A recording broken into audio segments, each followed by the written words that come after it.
Welcome to today's deep dive. I'm just so glad you're joining us today because we have a really fascinating piece of source material to look at. Yeah, we really do. It's a great one. It is. It's a transcript from a beginner's language lesson. Specifically, it's titled Learn English Day 8. But I want to make our mission perfectly clear right up front. Right, because we're definitely not just going to sit here and read you a list of 10 English vocabulary words. Exactly. We are going to completely deconstruct the blueprint of this lesson. We want to uncover the underlying mechanics of how humans actually learn effectively. Because that's the real magic here. It is. We're going to figure out how a beginner goes from a total blank slate to, actually feeling confident. And to do that, we'll explore the specific vocabulary they chose, the methodology behind their repetition engine, and ultimately, the intense psychology woven into the lesson's instructions. And it really is a remarkable document.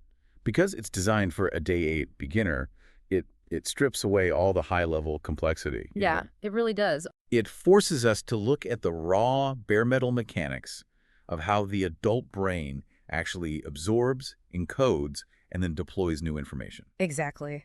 It makes me think about architecture, actually. Oh, how so? Well, when you look at a massive, incredibly beautiful house, it's just so easy to get completely overwhelmed by the scale of it, right? You look at the complex roof lines or the intricate stained glass windows, the grand entryway. Oh, sure. You just see the finished product. Right.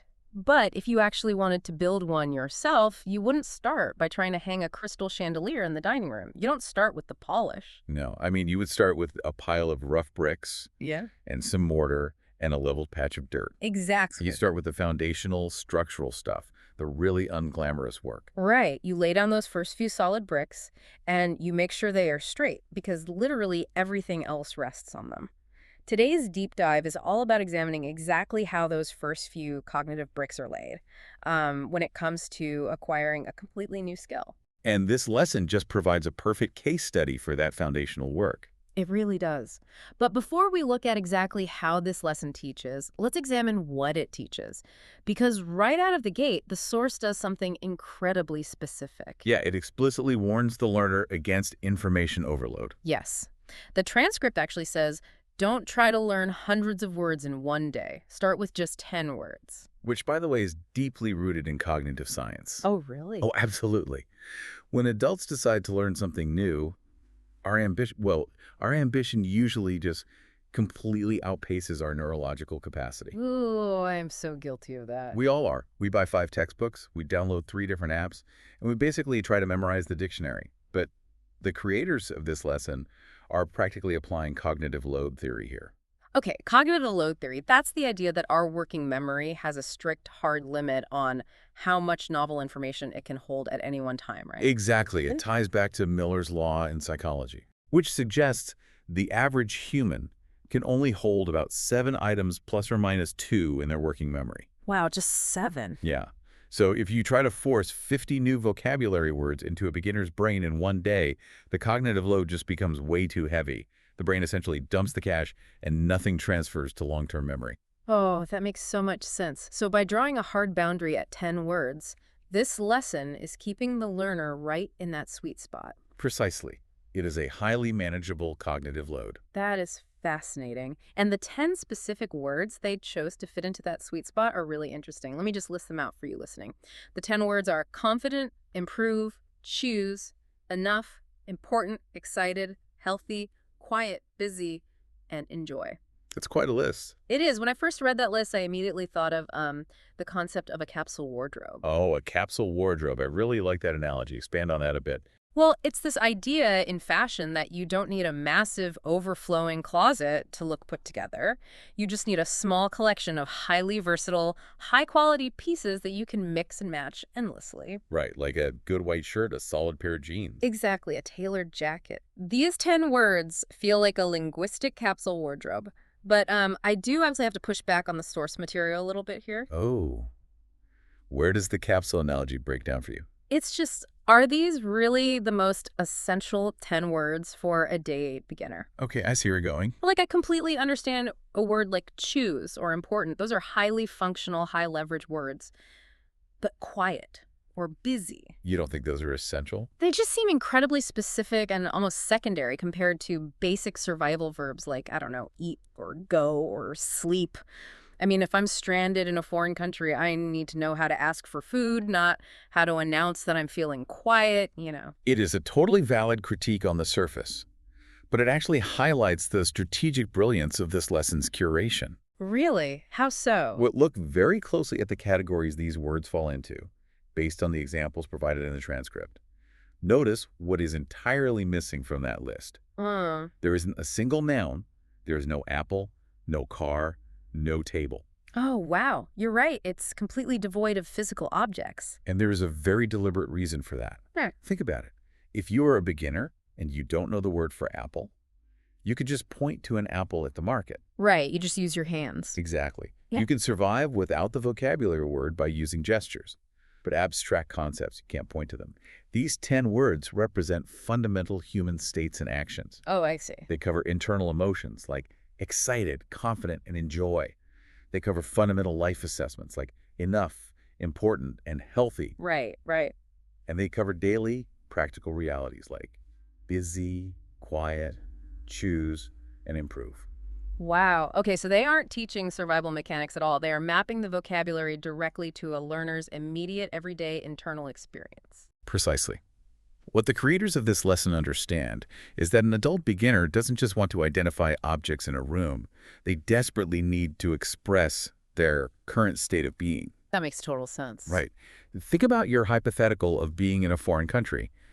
If a boss or a colleague gives you an impossible amount of work, you cannot easily mime your way out of it. No, you really can't. But if you have the word busy, you can establish a boundary.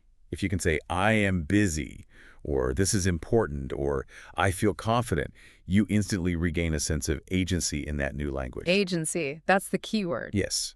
These words were curated because they're immediately usable to describe the learner's actual lived reality. That is just fascinating. So the what is this perfectly engineered, highly versatile capsule wardrobe of human experience. But, having the right 10 words in a vacuum is absolutely useless. Right. Because the brain doesn't store a dictionary, it stores experiences. So how does this lesson actually trick an adult brain into turning a strange new sound into a lived reality? And this brings us to the core engine of the lesson, right? The architecture of their repetition methodology. Yes. And this is where the mechanics of the lesson get really elegant. They introduce a very clear, defining mantra right at the beginning of the audio. Yeah, the mantra is repeated a few times. Learn a word, say the word, use the word. Right. They also frame it as learn them, understand them, say them, and use them. But before they even introduce the very first word to begin this cycle, the host of the lesson gives this fascinating instruction. Oh, I know what you're going to say. They tell the listener to take a deep breath, listen carefully, and repeat. I am so glad you caught that. Because that instruction to take a deep breath is not just a throwaway, polite remark. It's really not. It's a physiological intervention. Yes, I was looking into this. Taking that deep, intentional breath forces a shift in your autonomic nervous system. Exactly. Because when you are sitting down to learn a foreign language as an adult, it is intimidating. Your brain often triggers the sympathetic nervous system that's your fight or flight response. Which is the worst state to be in for learning. Right. Your heart rate elevates slightly, and your amygdala becomes highly active. And the problem is, an active amygdala literally, it blocks the hippocampus from effectively encoding new memories. Spot on. You cannot absorb complex information when your brain thinks it's under threat. So by instructing the listener to take a deep breath, the lesson forces a shift to the parasympathetic nervous system. The rest and digest state. Exactly. It lowers the heart rate, clears the cognitive runway, and prepares the brain to actually receive the data. It's quite literally setting the physiological stage. Right. And then they dive straight into the repetition engine. So let's look at how they handle the word confident. Okay, let's break it down. The audio prompt dictates repeating the isolated word twice. Repeat confident. Again, confident. Then it gives a very simple meaning, feeling sure about yourself. And immediately after that, it forces you to repeat a full contextual sentence. I feel confident when I speak English. It's a very specific sequence. It is, but I have to ask, does this constant echoing actually work? Or does it run the risk of just being, mindless parroting? What makes you think it might be mindless? I just think about muscle memory training in sports. Like, if you are learning to play soccer, you might run the exact same passing drill hundreds of times until you don't have to think about your feet anymore. Right, you build the reflex. Exactly. You're just drilling a physical reflex. But language isn't just a physical reflex of the mouth, right? If you just drill a word like a soccer pass, does that actually create deep comprehension? That's a great question. If the lesson were just repeating the phonetic sound of the word confident over and over again, you would be absolutely right. Okay. That would just be training the muscles of the jaw and tongue without engaging the mind at all. But what's happening here is much more sophisticated than that. How so? The source moves strategically from isolated phonetics to conceptual meaning and finally to contextual reality. Oh, it's building a bridge. It is building a cognitive bridge, step by step. First, it familiarizes your mouth and ears with the physical sound. That's the first 2 repetitions. It removes the physical awkwardness. Right. Then, it defines the concept, but it does so incredibly simply. Look at how they define the word enough in the transcript. They define it as much as you need. There is no complex dictionary jargon to wade through. None. And then, crucially, it immediately anchors that simple concept with highly practical everyday examples. Yeah, the transcript uses examples like, do you have enough water? Or Yeah. I have enough time. Yes. Think about the mechanics of that. By the time you repeat that full sentence, I have enough time, you aren't just making a sound anymore. You are expressing a universal human experience. Because everyone knows what it feels like to not have enough time. Exactly. The lesson has built a bridge from a foreign, meaningless sound to a simple concept directly into your own personal reality. That is how you build true cognitive retention. Wow, okay, I see that. By layering the context, it moves from a drill to a reality. But, even so, drilling words, even in full sentences, is still a highly isolated exercise. True. Actually, speaking a language in the real world isn't just reciting flashcard drills one by one to a stranger. So how does the lesson bridge the gap between a drill and an actual dialogue? It's a massive gap to cross. Yeah. And the source handles it by dramatically shifting gears mid-lesson. They move from theory and repetition into actual application. Right. They introduced this mini conversation section featuring a character named Emma. And Emma uses the target vocabulary to describe her current reality. Right. She says she is excited for her English class, she feels a little confident but wants to improve, and she enjoys learning new words. Now, I have to be honest with you. Oh, When I first read this transcript, my immediate reaction was that this conversation feels incredibly artificial. artificial in what way? Well, nobody actually speaks like that. Like, nobody has a natural flowing conversation where they perfectly integrate exactly 7 words from the vocabulary list they just learned 10 minutes ago into a totally fluid, perfectly grammatically correct back and forth. Yeah, that's fair. It sounds like a textbook. It doesn't sound like real life. You are entirely correct. It is a highly artificial construction. It is mathematically engineered to include the target words. Yeah. But we have to look at the deeper pedagogical purpose here. Okay. This dialogue is not meant to be a gritty documentary of street slang. It is a deliberately designed sandbox. A sandbox. You mean like in software development? Exactly like software development. If a programmer writes a brand new untested block of code, they don't instantly deploy it to the live chaotic servers where millions of users might interact with it and break it. Right? No, definitely not. They test it in a safe, closed, controlled environment, a sandbox. When you are a beginner language learner, the real world is the live server. Oh, wow. It is chaotic. Native speakers talk too fast, they use idioms you don't know, their grammar is complex. Oh, this mini conversation is the safe test environment. Yes. It proves to the learner that using only the specific tools they have just acquired over the last 10 minutes, they already possess the capacity to construct a meaningful, multi-turn interaction. That's brilliant. It builds the bridge between knowing a word in isolation and deploying it in real time. It simulates success, which builds the competence required to eventually tackle the chaotic real world. That makes total sense. It's giving them a controlled win. And what I found really compelling is what happens immediately after that conversational sandbox. The quiz. Yes. The lesson moves to test that newly built bridge with a quick quiz section. And I noticed they completely flipped the script on how they interact with the learner here. Break down how the quiz operates compared to the earlier drills. Well, during the repetition engine, the host would give the word and then provide the meaning. But in the quiz, they invert that. The host gives the meaning first, for example. They say to pick one thing, and the learner has to supply the target word, choose. Right. Why is that cognitive friction necessary? Because they are forcing a shift from passive recognition to active recall. Hmm. And neurologically, those are two entirely different processes. Passive recognition being when you hear the word choose and your brain just goes, oh, right, I know what that means. Correct. Recognition is neurologically very cheap. Yeah. It requires very little energy. It's like walking down a path in the woods that someone else has already cleared for you. Yeah, that's easy. But active recall, being given a concept and having to retrieve the specific vocabulary word from your own brain without a phonetic prompt, that is like bushwhacking a brand new trail through the forest with a machete. Wow. It is neurologically demanding. I actually read a study about this recently involving the myelin sheath. Oh, yes. Let's hear it. So when you force your brain to actively retrieve a memory without a prompt, the electrical signal travels down the axon of the neuron. And because it's difficult, the brain responds by wrapping that neural pathway in a fatty layer called myelin. Exactly. It literally insulates the pathway like rubber on a wire, so the signal travels faster and more efficiently the next time you use it. That is exactly what is happening.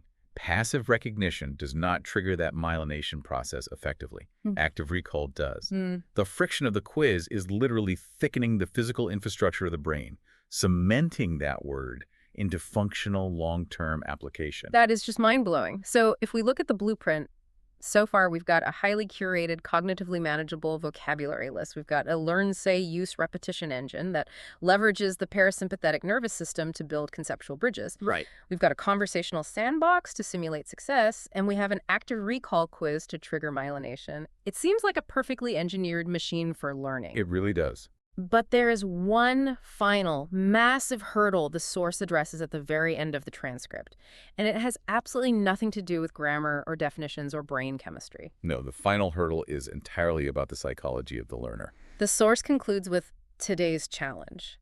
It tasks the learner with choosing just 3 words from the lesson to make their own original sentences and speak them aloud. Right. But it's the specific psychological instructions attached to this challenge that are so vital.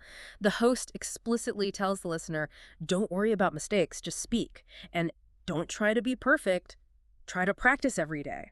This might honestly be the most crucial paragraph in the entire transcript, Mm. because perfectionism is the absolute biggest enemy of adult learners. Mm. Have you ever heard of Stephen Krashen's effective filter hypothesis? I haven't, actually. What is that? It is a core concept in linguistics. Yeah. Krashen proposed that learners have an effective filter. It's basically a kind of invisible psychological wall. When a learner is anxious or self-conscious or obsessed with avoiding mistakes, that filter goes up. And when the wall is up, it literally blocks language input from reaching the language acquisition center of the brain. Are you serious? I am. You can do all the drills you want, but if you are terrified of not being perfect, the knowledge simply bounces off the wall. Oh, wow. So perfectionism isn't just an annoying personality trait. It is a literal neurological blockade. Exactly. We have a deep psychological need as adults to appear competent. We hate feeling foolish. It's like trying to color grade and add massive CGI special effects to a movie while the computer is still actively trying to render the raw footage. Yes. You are demanding absolute polish at the exact moment the system needs all of its processing power just to compile the basic data. What happens? The software crashes. That is a phenomenal analogy. The human brain does the exact same thing when we demand perfection during the acquisition phase. Exactly. Yeah. If you refuse to export the raw footage until the special effects are perfect, you never produce a movie. What this lesson is ultimately doing with this final challenge is teaching the habit of learning, not just the English language. Right. By enforcing the idea that practice is important, which cleverly forces them to use their newly learned vocabulary word important, the source is actively trying to lower that effective filter. They are telling the listener, we expect you to make mistakes. In fact, making a mistake is the assignment. Just speak the 3 words. And they ground it in a very realistic long-term timeline. The transcript ends with a reminder, even 10 new words can make a big difference over time. Managing expectations. Exactly. They are telling the learner that the goal is not achieving flawless fluency today. The goal is making incremental progress. It's about laying 3 more raw bricks today, even if the mortar you use is a little messy. That's beautiful. So let's zoom out and quickly recap the journey we just took through this deep dive. We started by looking at a carefully curated capsule wardrobe of 10 essential words designed to respect cognitive load limits and map directly to human agency. Yep. We explored the learn, say, use repetition engine and how it uses physiological calming to build bridges from isolated sounds to meaningful context. We saw how the lesson transitioned into a safe, conversational software sandbox to test those tools, followed by a quiz designed to physically alter the brain through active recall. Exactly right. And finally, we unpacked Krashen's effective filter and the explicit psychological push to abandon perfectionism and just start rendering the raw footage. And, it is so vital to recognize that this underlying architectural blueprint we've uncovered isn't just for learning Or English. not at all. This is the blueprint for acquiring almost any complex skill in your life. Absolutely. Whether you are trying to learn a new coding language like Python, or, you are picking up a musical instrument for the first time as an adult, or maybe you're just stepping into a brand new, highly intimidating role at work, the methodology remains exactly the same. Start small. Yes, you do not start by trying to build the intricate roof. You start small, respecting your cognitive load. You curate your focus. You repeat the fundamentals in real-world contexts. And most importantly, you have to lower that effective filter and just embrace the mistakes, You really have to grant yourself the permission to be a beginner. which is incredibly hard to do, but it really is the only way forward. And that brings me to a final thought I want to leave you with today. A challenge, really, inspired directly by the source material we just analyzed. In the lesson, the host asks the learners to choose just 3 words, make their own sentences, and speak them aloud without worrying about mistakes. It is a call to immediate, imperfect action. Right. So I want you to apply that exact same rule to your own life right now. Think about the biggest, most intimidating challenge or goal you are currently facing. What if you stopped trying to build the entire house today? What if you focused on just 3 core concepts, 3 foundational bricks, and executed them imperfectly but boldly? How much faster would you actually progress if you just stopped trying to render the perfect movie and just started to speak?